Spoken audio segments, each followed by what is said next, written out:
आसमान में बनने वाले ये बादल, जो दिखने में समतल, एक समान और आसमान में अधिकतर फैले हुए दिखते हैं, ये बादल नहीं है। क्या आप लोग भूल चुके हैं कि असली बादल कैसे हुआ करते थे? या आप अपनी मोबाइल और दुनिया में इतने खो चुके हैं कि अब आप आसमान और सूरज को देखना ही भूल चुके हैं? ये नकली आर्टिफिशियल बादल प्रकृति नहीं बनाती है। ये आपके ऊपर एरोप्लेन से छिड़की जाने वाली एक जहरीली गैस है। ये वैसी ही है जैसे आप मच्छर और कीड़ों पर दवा छिड़कते हैं। वैसे ही ये सीक्रेट सोसाइटी के इलाइट लोग इंसानों को बीमार रखने के लिए आप पर केमिकल छिड़कते हैं।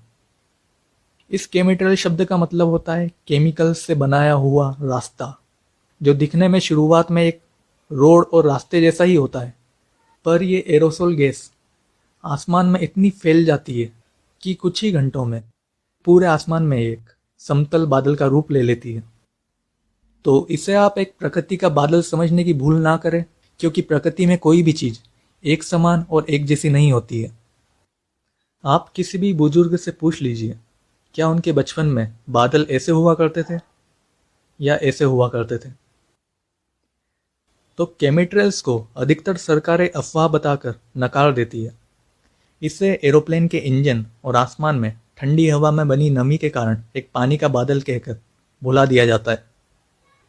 पर आप जरा सोचिए, एक छोटा सा प्लेन ऐसा कौन सा पानी का बादल बना देता है जो अपने साइज का 100 गुना होकर पूरे आसमान को ढक लेता है?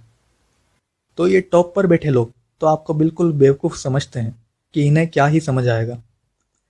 तो अब बात आती है असल में केमिट्रेल किस चीज़ का बनता है।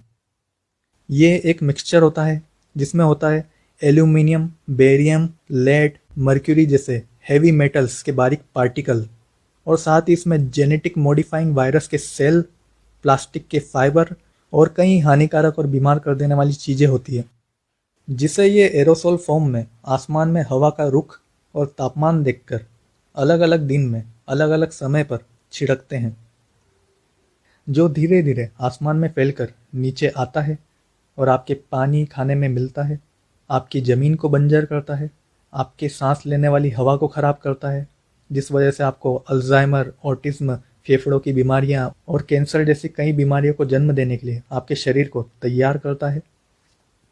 इन केमिकल्स में मौजूद हेवी मेटल्स जब बरसात और स्नोफॉल्स के कारण ज़मीन पर आते हैं तो वो तापमान में भारी गिरावट भी करते हैं, जैसा कि टेक्सास विंटर स्टॉर्म में हुआ था।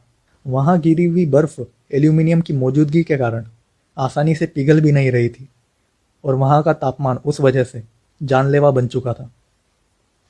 तो आगे जानते हैं, इसका शरीर और बायोलॉजिकल इफेक्ट तो हम ऊपर समझ चुके हैं, पर इसका हमारी आत्मा और मानसिकता पर भी बुरा असर होता है।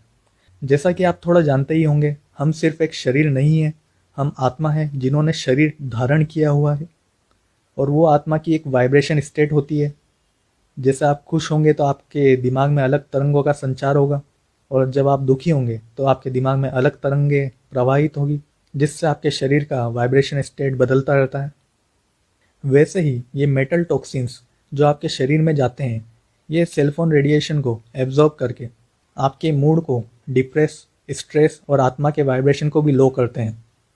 जो आप देखते ही होंगे आजकल हमारे सिविलाइजेशन में कई लोग तनाव, डिप्रेशन और सरदर्द से ग्रसित हैं, क्योंकि इन्होंने हमारे शरीर का वाइब्रेशन लो कर रखा है और आसमान में ये हेवी मेटल्स का कवच बनाकर हमारी आत्मा को भी ये यूनिवर्स से डिस्कनेक्ट कर देते हैं। कुछ कंट्रीज में इन केमिकल्स में एक्सपेरिमेंट के लिए स्टार डस्ट नैनोबोट्स भी मिक्स किए जाते हैं, जो हाइव माइंड बनाने के लिए यूज़ होता है। हाइव माइंड मतलब जनसंख्या की एक जैसी सोच बनाए रखने के लिए, जिसकी डिटेल में मैं नहीं जाना चाहूँगा, क्योंकि अधिकतर लोग ये सब पचा नहीं सकते। वो लोग ये ऊपर दी गई जानकारियों को भी अफवाह और कॉन्स्पिरेसी कहकर नकार देंगे, और ये हमें भी पता है, क्योंकि उनका दिमाग उनका खुद का है ही नहीं। वो बस इस दुनिया में दूसरों की कॉपी है, जिनमें खुद की सोच और समझ नहीं होती, ना उनमें इस भ्रम से बाहर आने की एक हिम्मत होती है। तो वापस आता है केमिट्रेल्स पर। अगर आप सोच रहे हैं कि ये सिर्फ नॉर्मल एरोप्लेन से ही होता है, तो आप गलत हैं। ये इसके लिए स्पेशल ड्रोन प्लेन भी यूज़ करते हैं, जिसके फ्लाइंग पैटर्न आसमान में सिर्फ केमिकल छिड़कने के लिए होते हैं। तो ये चीज़ तो आपने देखी ही होगी कि लॉकडाउन में पूरी दुनिया रोक दी गई थी। तब सभी कंट्रीज़ ने ट्रैवलिंग भी रोकी हुई थी। तब कोई एरोप्लेन आसमान में नहीं उड़ रहा था।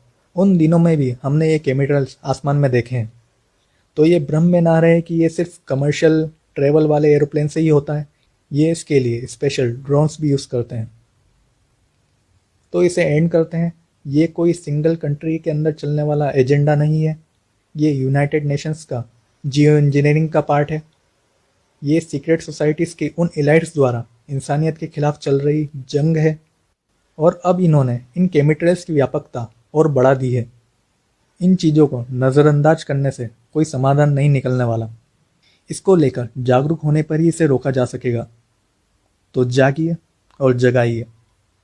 ये हमारे सिविलाइजेशन को धीरे धीरे ख़त्म करने की एक जंग चल रही है।